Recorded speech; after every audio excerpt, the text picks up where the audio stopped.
السلام علیکم ناظرین، پروگرام نشست کے ساتھ میں ہوں راشد عباسی۔ آج کے پروگرام کا موضوع ہے کہ بچوں کی پرورش کے لیے پیرنٹس کو کیا چیزیں مد نظر رکھنی چاہیے۔ اس کے ساتھ ساتھ جو آج سے 10 سے 15 سال پیچھے چلے جائیں تو لوگ گھروں میں جوائنٹ فیملیوں کے ساتھ رہا کرتے تھے کہ گھر میں 4 6 فیملیاں رہا کرتی تھی، جوائنٹ فیملیاں۔ تو اب جو دیکھنے کو نظر آ رہا ہے کہ ہر گھر کے اندر ایک فیملی ہے، سب جیسے ہی شادیاں کرتے ہیں تو اپنی اپنی فیملیوں کو الگ سیٹ اپ دے دیتے ہیں۔ اس کے ساتھ جیسے ہی جو رشتے ہیں بہت جلدی جڑ رہے ہیں اور جڑنے کے ساتھ بہت جلد جو ہے وہ رشتے ٹوٹ بھی رہے ہیں۔ اس حوالے سے گفتگو کرنے کے لیے آج ہمارے اسٹوڈیو میں موجود ہیں میڈم حسنہ خٹک، جو سینئر صحافی ہیں۔ پہلے تو ان سے جانیں گے کہ ہمیں بچوں کی پرورش کرنے کے لیے جب ہم اسکول کی طرف سب سے پہلے ہم اسٹیپ لیتے ہیں تو ہمیں کن چیزوں کو مد نظر رکھنا چاہیے۔ جی السلام علیکم میڈم۔ وعلیکم السلام۔ کیسی ہیں آپ؟ ٹھیک ہیں؟ شکر ہے اللہ کا، میں بالکل ٹھیک ٹھاک ہوں۔ جی اور میں یہ کہنا ضرور چاہوں گی کہ جو آپ کہہ رہے ہیں کہ بچہ جب اسکولنگ کرتا ہے تو ہمیں ایز اے پیرنٹس ہمیں کیا کرنا چاہیے۔ آج کا بچہ بہت تیز ہے، اور جس طرح ایک شاعر نے کہا تھا کہ بچے میرے قوم کے چلاک ہو گئے، جگنو کو دن میں پکڑنے کی ضد کریں۔ تو اگر آج سے 20-22 سال پرانے چلے جائیں تو وہ بچہ واقعی بچہ تھا، لیکن اب جو بچہ ہے وہ بہت جینیس ہے، اور اسے اچھے برے کی بہت زیادہ تمیز ہے۔ اسے صرف ایک طرف سائڈ بتانی پڑتی ہے کہ آپ نے یہ کام کرنا ہے۔ اور دوسری بات کہ جو آج کل کا جو بچہ ہے وہ اس کو پر زور زبردستی نہیں کر سکتے، آپ اسے دلیل دے کر اب اور ایک ایسا پریکٹیکل کر کے اسے بتائیں گے کہ جب آپ دلیل دیں گے تبھی کہیں جا کر کوئی وہ مطلب اسکولنگ لائف سے نکل کر جب کالج لائف میں جائے گا تو جب دلیل دیں گے تو وہ باقاعدہ اسی طرف ہی، اسی رخ کی طرف ہی وہ اسٹڈی کی طرف جائے گا۔ جی میم یہ بتائیے گا کہ آج سے کچھ عرصہ قبل آپ دیکھ لیں تو ایک گھر میں اگر 6 8 بہن بھائی ہوتے تھے، 3 4 لوگ شادی شدہ ہوتے تھے تو وہ جوائنٹ فیملی رہا کرتے تھے۔ اب کی جو پوزیشن ہے کہ ہر گھر کے اندر ایک ہی فیملی ہے، کسی کے ساتھ پیرنٹس رہ رہے ہیں، کسی کے ساتھ نہیں رہ رہے، سب اپنے اپنے الگ الگ سیٹ اپ پہ لگے ہوئے ہیں۔ اس کی وجہ کیا ہے؟ سب سے بڑی وجہ جو ہے وہ ہمارے ملک میں بعض لوگ اکثر شاید میری اس بات سے گاری بھی ہوں گے اور ان کو شاید برا بھی لگے، کیونکہ لو میرجز کا بہت رجحان ہو رہا ہے۔ جس طرح اگر آپ دیکھیں، جس طرح جلدی جلدی دودھ ابلتا ہے نا، اسی طرح ٹھنڈا بھی ہو جاتا ہے۔ اسی طرح ان کی محبت جو ہے ایک دم سے ابھرتی ہے اور پھر ختم بھی ہو جاتی ہے۔ تو بات جب ان کی شادی تک آتی ہے تو چونکہ شادی سے پہلے ٹیلی فون پر اتنی باتیں کر لیتے ہیں، اتنا آپس میں انڈرسٹینڈ ہو جاتے ہیں کہ شادی کے بعد کچھ رہتا ہی نہیں ان کے پاس، تو پھر وہ چڑھنے لگتے ہیں۔ اور جو ڈیمانڈس لڑکی کی ہوتی ہے وہ یہ کہتی ہے کہ آخر تم نے تو مجھے یہ بتایا تھا کہ ہم ادھر جائیں گے ادھر جائیں گے اور میں تمہیں اکیلے رکھوں گا، تم نے جوائنٹ فیملی میں کیوں ڈال دیا؟ تو پھر وہ جو ہے لڑکا یا تو اگر اسٹیبل ہے تو اس کو لڑکی کو الگ کر دیتا ہے، نہیں تو پھر وہ طلاق لے لیتی ہے۔ مین وجہ یہ ہے۔ اور دوسری بات یہ کہ صبر نہیں رہا، برداشت نہیں رہا، نہ عورت میں نہ ہی مرد میں۔ وہ چاہتے ہیں کہ فوراً سے چیزیں ہو جائیں، فوراً سے چیزیں نہیں ہوتی ہیں۔ نہ ہی یہ زندگی ہے، یہ کوئی فلم نہیں ہے، یہ ایک زندگی ہے جو سٹیپ بائی سٹیپ کام چلتا ہے اور بہت سلولی چلتا ہے ایک دوسرے کو انڈرسٹینڈ کرنے کے لیے۔ اور نہ ہی 3 گھنٹے کی فلم ہے، یہ پوری زندگی کی فلم ہے جس کے اندر اگر آپ دیکھا جائے تو ہر چھوٹی جو اب اگر ایک لڑکا ایک لڑکی جب شادی سے پہلے ملتے ہیں تو وہ سارے 1 گھنٹے کے لیے ملتے ہیں، تو اپنے آپ کو یہ شو کرتے ہیں کہ مجھ سے زیادہ کوئی نہ اچھا ہے اور نہ ہی کوئی خوبصورت ہے، کیونکہ جب لڑکی تیار ہو کے آتی ہے 1 گھنٹے کے لیے تو وہ ظاہر یہ سوچتی ہے کہ میں نے جب 1 گھنٹے کا ٹائم دینا ہے تو میں خوبصورت بھی نظر آؤں اور اچھی بولتی بھی نظر آؤں، اور لڑکا بھی 1 گھنٹے میں اپنے آپ کو بہت اچھا شو کر رہا ہوتا ہے۔ اسی طرح جب یہ اگر آپ آ جائیں تو پریکٹیکل لائف پر، تو پریکٹیکل لائف جو شادی کے بعد شروع ہوتی ہے وہ بالکل الگ ہوتی ہے۔ نہ وہ اخلاق رہتا ہے، نہ وہ ان میں وہ صبر رہتا ہے، اور نہ ہی وہ ان میں تمیز رہتی ہے، اور اسی لیے ہمارے گھر ٹوٹتے چلے جا رہے ہیں، کیونکہ بچے پیرنٹس کی بات نہیں مانتے ہیں اور نہ مان رہے ہیں، کیونکہ ہم نے بچوں کو بولڈ کر دیا ہے۔ بولڈ اس طرح کہ اگر جو کر رہا ہے اسے کرنے دو۔ اب وہ جب آہستہ آہستہ کرتا چلا جاتا ہے تو بجائے وہ اسے اچھے برے ہونے کی تمیز ہونے کی وہ پتہ چلتا ہے. جو بدتمیزی کرا جا رہا ہے اس کو بولڈنس کا نام دے کر جو شادی کے بعد بھی وہی حرکتیں شروع ہو جاتی ہیں, تو شادی زیادہ عرصے تک رہتی نہیں ہے, وہ رہتی ہے تقریباً 6 مہینے سال. اس کو بھی اگر میں زیادہ کہہ رہی ہوں, کچھ تو 2 مہینے بعد بھی ٹوٹ جاتی ہیں. جی یہ بتائیے گا کہ دیکھیں ہر بچے کے ساتھ اس کے پیرنٹس بچپن میں بچے کی شوق کا, بچے کے اسکول کے حوالے سے, اس کی پرورش کے حوالے سے, یعنی یہاں تک کہ اس کو بازار لے جانے تک اس کی انگلی پکڑ کر اس کی پرورش کرتے ہیں. تو آخر معاشرے کے اندر بچہ جب پروان چڑھ جاتا ہے اس کے بعد اپنے پیرنٹس کو وہ مقام کیوں نہیں دے پاتا جو بچے کو بچپن میں پیرنٹس دے رہے ہوتے ہیں؟ دیکھیں اب یہ کہنا, بعض لوگ کہتے ہیں کہ تربیت ہے. اب تربیت تو جو ہے ماں کی گود سے لے کر اسکول گوئنگ تک ہے. وہ تو جب تک ماں کی گود تک رہتا ہے, گھر تک رہتا ہے, تو ماں کی بات سن رہا ہوتا ہے. لیکن جیسے ہی وہ اسکول گوئنگ جاتا ہے, اپنے معاشرے میں پھرتا ہے, اپنے جیسے دوستوں میں اٹھتا بیٹھتا ہے, تو دیکھتا ہے کہ زندگی یہ تو نہیں تھی جو ماں کے پاس تھی, زندگی تو یہ ہے جو میں دیکھ رہا ہوں. تو آپ یقین کریں کہ جس طرح پہلے لوگ تھے, ایک تو ہمارا جو ہے سوشل میڈیا بہت زیادہ ہو گیا ہے, اویئرنیس کو جو اگر موبائل سسٹم کو اگر دیکھا جائے تو یہ ایک تعلیم ہے, اور ہم اس تعلیم کو پڑھائی پر لے کے جائیں یا ناچ گانے پہ لے کے جائیں. آج کل ناچ گانے پہ فوکس کیا جا رہا ہے, تعلیم پر تو سمجھے کہ یہ ان کے ذہن سے اوپر سے گزر جاتا ہے, اور جو ناچ گانا ہوتا ہے وہ ان کے پر بالکل فکس رہتا ہے. وہ سمجھتے ہیں کہ شادی بھی شاید ناچ گانے جیسی ہے, ہم پیرنٹس بھی ناچ گانے جیسے ہی ہیں, تھوڑے دیر سے دل بہلایا وہ تو چھوڑ دیں. آپ ماں باپ کے پاس ان کو ٹائم ہی نہیں ہوتا کہ وہ بیٹھ جائیں. اگر ماں باپ امیر ہیں تو اس کے پاس اس وقت بیٹھیں گے بچے جب کچھ پیسوں کی ضرورت ہوگی, اور پھر جب بوڑھا درخت ہو جائے یا بوڑھا والد ہو جائے یا بوڑھی ماں ہو جائے تو کس کو اچھا لگتا ہے. ہمیں ابھی اگر ہم سب کو بھی اب یہ ریئلائز کر لینا چاہیے کہ اب اپنے آپ سے پیار کرنا ہے, اپنے آپ کا خیال رکھنا ہے, نہ ہی بچوں کا محتاج ہونا ہے, اور دعا یہ کرنی کہ بچے ہمارے بھی محتاج نہ ہوں. تو ہمیں یہ دعا ضرور کرنی چاہیے, کیونکہ یہ کام جب تک چلتا رہے گا, اگر یہ سیلفشی بچے اسی طرح کرتے رہیں گے اور اولڈ ہاؤس میں ماں باپ کو ڈالتے رہیں گے, وہی ماں باپ جو 7 بچوں کو تربیت کر رہے ہیں, ان کو کھلا پلا رہے ہیں, 2 ماں باپ جو ہیں ان 7 بچوں سے نہیں اٹھائے جاتے ہیں, وہ باری ہو جاتے ہیں ان کے لیے. تو میں پیرنٹس سے ایک بات ضرور کہوں گی, کوئی اور زمانہ تھا جو والدین کی عزت ہوا کرتی تھی, لہٰذا اپنے آپ سے محبت کریں, اپنی صحت کا خود خیال رکھیں, اچھا کھائیں, اچھا سوچیں اور اچھی ورزش کریں, تاکہ آپ ان جو اللہ نے ہمیں اولادیں دی ہیں ان کے محتاج نہ رہیں. اور جب تک آپ اللہ اول تو سب والدین کو لمبی عمر دے, جب تک زندہ ہیں خدا کا واسطہ ہے ان کو جائیدادیں نہ دیں. جب تک یہ جائیدادیں آپ کے پاس ہے تو بھی تھوڑی بہت آپ کو عزت مل جائے گی, ورنہ ادروائز وہ کاغذ کا ٹکڑا سمجھ کر آپ کو باہر پھینک دیں گے. میں یہ سمجھتا ہوں, دیکھیں آج سے 10 سال 12 سال پہلے جو ہے اس وقت تعلیم بھی اتنی عام نہیں تھی, میڈیا بھی اتنا فاسٹ نہیں تھا, اور پرانے جو لوگ تھے, دوسرے لفظوں میں آپ پرانے کہہ لیں, ان کے اندر پھر بھی ہمدردی تھی, ادب و احترام تھا, چھوٹے بڑے کی تمیز تھی. اب تو معاشرے سے یہ چیزیں ختم ہوتی ہوئی نظر آ رہی ہیں, اور اس کے ساتھ ساتھ معاشرے میں جو تھا وہ ایک دوسرے کا ادب و احترام بہت ضروری کیا کرتے تھے. لوگ چھوٹے کا احترام کرتے تھے, بڑے کا احترام کرتے تھے, حد تک کہ جو بڑی گاڑیاں چلتی ہیں ان کے اندر بوڑھا آدمی کوئی چڑھ جاتا تھا تو اس کو وہ سیٹ دے دیتے تھے, ینگ آدمی کھڑے ہو کر. فیمیل کو چڑھ جاتی تھی تو وہ فوراً جو ہے اس کو اپنی سیٹ دیتے تھے کہ آپ بیٹھ جائیں.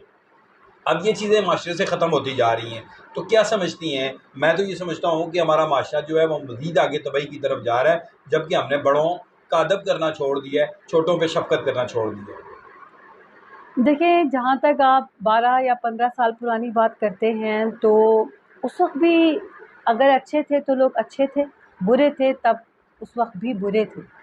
یہاں پر بھی اسی طرح اگر دیکھا جائے میجورٹی بری اس لیے ہو رہی ہے کہ اگر آپ نوٹ کریں ماں کے ساتھ بچہ جا رہا ہے تو ماں محترمہ بھی کچھ کم نہیں ہے. تو اگر وہ کوئی لیڈیز آتی ہے تو بچے نے اگر سیٹ پہ بیٹھا ہے تو سیدھا اس کو بٹھائے رکھتی ہے, اور کہتی ہے اس نے سیٹ کے پیسے لیے ہیں تو لہٰذا یہ خاتون اگر کھڑی ہے تو کھڑی رہے. اگر ماں باپ ہی جب اس طرح کی تربیت کریں گے کہ بڑے کی عزت کا خیال نہیں رکھوائیں گے تو وہ کیا سمجھتے ہیں جو ایسے پیرنٹس جو ٹکٹ لے کے بچے کو واقعی بٹھایا، اس میں کوئی شک نہیں ہے کہ اس نے پیسے دیے سیٹ کے، لیکن یہ بھی تو سکھانا ہے کہ کل بیوی آپ بھی کہیں کھڑی ہوں گی تو یہ بچہ بولے گا یہ تو پیسہ میرا خود کا ہے، آپ کھڑی رہیے نا. جب ماں دوسری عورت کی عزت نہیں کروائے گی تو سمجھ لیجیے اس کی عزت کہیں نہیں ہونی، اس کی اولاد نے کہیں بھی نہیں کرنی. وہ جہاں بیٹھا ہے وہ بیٹھا رہے، چاہے ماں کہیں سے بھی آئے گی وہ بیٹھا ہی رہے گا. پہلے ماں باپ کو خود اپنی ٹریننگ کرنی چاہیے کہ بھائی اگر ہم نے پیسے لگائے ان کو بولیں نہیں یہ آپ کی آنٹی آئیں، آپ اٹھیں، آپ ان کو جگہ دیجیے، تاکہ اس کو عزت اور احترام کا جو جذبہ ہے وہ سکھانا پیرنٹس کا کام ہے. یہ تو پیرنٹس کو ہی ہم سمجھا سکتے ہیں کیونکہ یہ آنکھوں دیکھی بات ہے. خاص کر مائیں تو اتنے لاڈ میں آ جاتی ہیں کہ کہتی نہیں جی ہم نے تو یہ پیسے لیے ہوئے ہیں، اور خود بھی نہیں اٹھتی نہ بچوں کو چاچا ماموں اور تایا کی تمیز بھی نہیں سکھاتی ہیں. آ جاتے کہتے جاؤ، ایک تو اتنے دکڑے سنا دیتی ہیں کہ ان کی وہ شکل بھی نہیں دیکھنا پسند کرتے ہیں. یعنی کہ اگر برا ان کے ساتھ ہوتا ہے بچوں کو ان کا برا کروا دیتی ہیں کہ بھائی یہ برا ہے، یہ برا ہے، یہ برا ہے. تو جب وہ بچے بڑے ہوتے ہیں نا تو وہ کہتے ہیں کہ سبھی برے ہیں، یہی اچھے تھے. تو وہ جو ان کی ماں باپ کی عزت کی جگہ ہوتی ہے وہ بھی نہیں کرتے ہیں.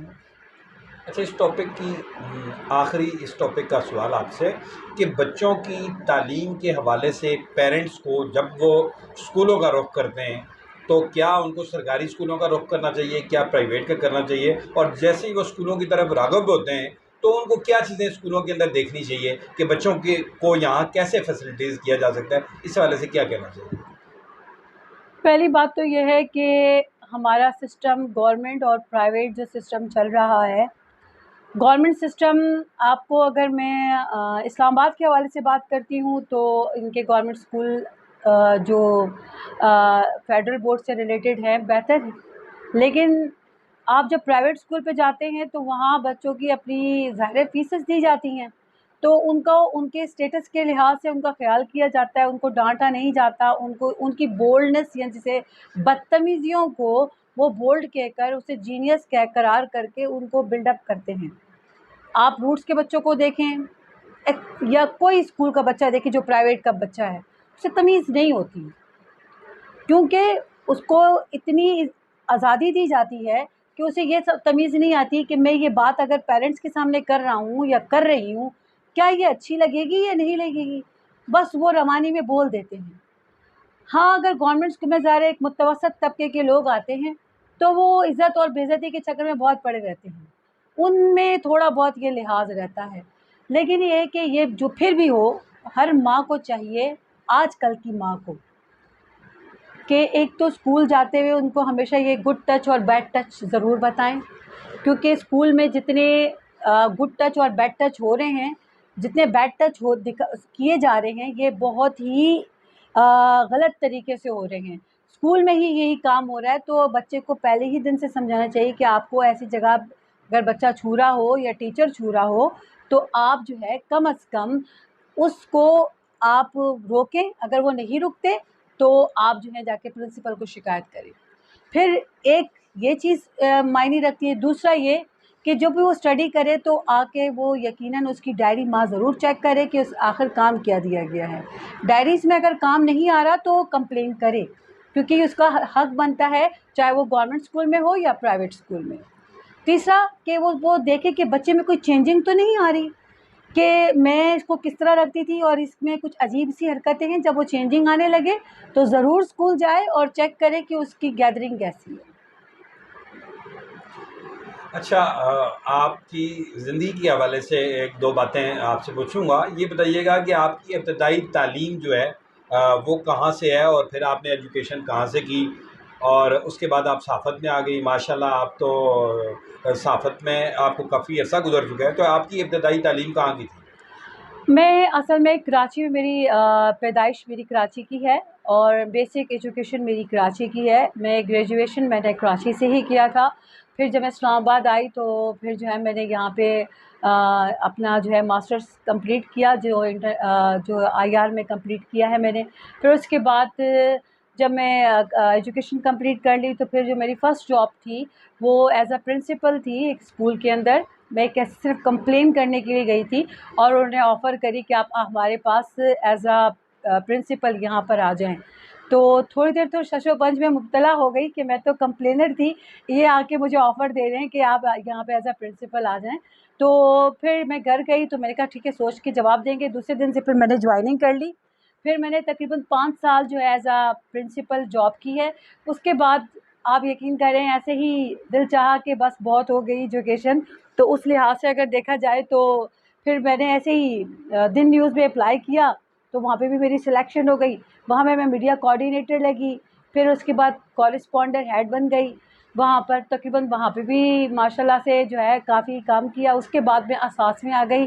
اساس میں آ کر آپ صحیح معنوں میں اگر دیکھا جائے تو مجھے جو ہمارے مالکان ہیں میں ان کو کروٹ کروٹ دعا دوں گی, کیونکہ انہوں نے مجھے جس طرح بولڈ بنایا ہے اور جس طرح انہوں نے ایک اسٹیٹس دیا ہے مجھے, یہ سارا کام اگر مالکان نہ کرتے تو شاید میں اتنی ماہرانہ انداز سے جرنلزم پہ قابو نہ کر پاتی اور نہ ہی مجھے پتہ ہوتا. تو میں تھینکس اپنے اساس کے ادارے کو کرتی ہوں جو میری پہچان ہے, کیونکہ ایک ادارہ ہی ایک شخصیت کو, ایک جرنلسٹ کو مضبوط بناتا ہے. جی یہ بتائیے گا کہ اب آپ کی لائف میں کیا مصروفیات رہتی ہیں, اور آپ ماشاءاللہ اچھا وقت گزارتی ہیں صحافت کے حوالے سے بھی. خدمات میں دیکھتا رہتا ہوں آپ کے کالم وغیرہ بھی اکثر آتے ہیں. تو اور آپ کی لائف میں اب آپ کی کیا مصروفیات رہتی ہیں؟ دیکھیے پہلی بات یہ ہے کہ زندگی کو اگر جینا ہے نا تو جو مصروفیات ہیں اسے حاوی نہیں کرنا ہوتا. جو کرنا ہے وہ کرنا. تو جب کرنا ہے تو پھر ٹینشن نہیں لینی. تو آپ یقین کریں میرا جو کام 8 بجے یعنی کہ صبح سے جو ہم 5 بجے سے جو اٹھ جاتے ہیں تو جا کے بستر پہ رات 1 بجے تک سوتے ہیں. ٹھیک ہے, آپ یقین کریں باخدا مجھے سب سے مزہ اس بات کا ہے کہ اس بات کا میں شکر کروں گی کہ میں اتنی مصروف ہوں کہ کم از کم کسی کی برائیاں نہیں کرتی, کسی کی ٹوہ میں نہیں لگی رہتی. اپنے کام سے اتنی دلچسپی ہے مجھے کہ مجھے ان چیزوں کے لیے ٹائم ہی نہیں ملتا. ایون ہاں یہ میں ضرور کہتی ہوں کہ مجھے ایک بات کا احساس ضرور ہوا ہے کہ میں آپ جس طرح ابھی میں نے پہلے بھی کہا ہے کہ پہلے اللہ سے پیار کریں, پھر والدین سے پیار کریں, پھر اپنے آپ سے پیار کریں. جو انسان اپنے آپ سے پیار کرتا ہے وہ کسی کا محتاج نہیں ہوتا, نہ جسمانی لحاظ سے نہ مالی لحاظ سے. جب وہ اپنے آپ سے پیار کرتا ہے تو وہ کیئرنگ شروع کر دیتا ہے, اپنے جسم پر ظلم نہیں کرتا. جیسے ہم عام زندگی میں اپنے آپ کو نگلیکٹ کر دیتے ہیں اور دوسروں کو خوش کرتے کرتے ہماری زندگی تھک جاتی ہے اور وہ اگلا خوش بھی نہیں ہوتا. اللہ کو خوش کرے, اللہ جو احکامات دیے گئے اس پہ پورا اترے, اور زندگی بہت پیاری ہے پھر گزارنے کے لیے. اچھا ناظرین جو سن رہے ہیں, خاص کر کے فیمیلز بہت سی ایسی ہیں جو جاب کے لیے جاتی ہیں, ان کے لیے بھی گھر سے باہر نکلنا خاصے مسائل بھی ہوتے ہیں. تو آپ فیمیل کو کیا میسج دینا چاہیں گی زندگی گزارنے کے لیے؟ میں تو فیمیلز کو ایک یہ ضرور میسج دوں گی کہ جب آپ گھر سے نکلی ہیں تو یہ مت سوچیں کہ آپ فیمیل ہیں, آپ سوچیں کہ ایک مرد کی طرح باہر نکلی ہیں. نہ آپ نے شرمانا ہے, نہ لجانا ہے, نہ ڈرنا ہے, نہ گھبرانا ہے. آپ آنکھوں میں آنکھیں ڈال کر بات کریں. میں یہ نہیں کہتی کہ شانہ بشانہ چلیں, آنکھوں میں آنکھیں ڈال کر جس سے بھی بات کرتی ہے بات کریں. ٹھیک ہے, یہ جو شرمانا لجانا تو ایک خاص بندے کے لیے ہوتا ہے, ہر ایک کے لیے نہیں ہوتا. اور یہ جب ہر ایک کے لیے ہوگا تو پھر آپ کو گھر بیٹھ جانا چاہیے. تو بہتر یہ ہے کہ آپ جب نکلیں تو آپ سمجھ جائیں کہ ایک آدمی ہے جو کام کر کے آ رہا ہے اور جا رہا ہے, بس انف. اور کوئی بات نہیں سوچنی آپ کو, اور کوئی ٹینشن بھی نہیں لینی. جب آپ گھبرائیں گی, لجائیں گی, شرمائیں گی تو اگلا تو ویسے ہی شکاری کے لیے ایسے شکار جو ہے ڈھونڈ رہے ہوتے ہیں کہ یہ شرما رہا ہے, گھبرا رہا ہے, چلو پکڑو. تو نہیں, آپ خود شکار کریں, شکاری مت بنے. جی بہت شکریہ, آپ نے ہمیں قیمتی وقت دیا, اور آج کے موضوعات ناظرین آپ نے جانے کہ انسان کو بچوں کی پرورش کے لیے کیا کرنا چاہیے. اپنے پیرنٹس کے لیے, ہر انسان کو, میں یہ سمجھتا ہوں کہ زندگی کی کامیابیاں پیرنٹس کے ساتھ جڑی ہوتی ہیں. جیسے پیرنٹس بچپن میں بچے کو ایک انگلی کے ساتھ لگا کر ہر چیز دلا رہے ہوتے ہیں, کھلا رہے ہوتے ہیں, پلا رہے ہوتے ہیں, گھما رہے ہوتے ہیں, اور اس کے ہر شوق پورے کرنے کے لیے اپنی زندگی کے بہت ساری شوق جو ہیں وہ داؤ پہ لگا رہے ہوتے ہیں. تو اس کو بھی یہ چاہیے ہوتا ہے کہ جب وہ پروان چڑھ جائے تو اس کے بعد اپنے پیرنٹس کا ضرور خیال کرے. آج کا پروگرام اتنا ہی. نیکسٹ پروگرام تک اجازت چاہوں گا. اللہ حافظ.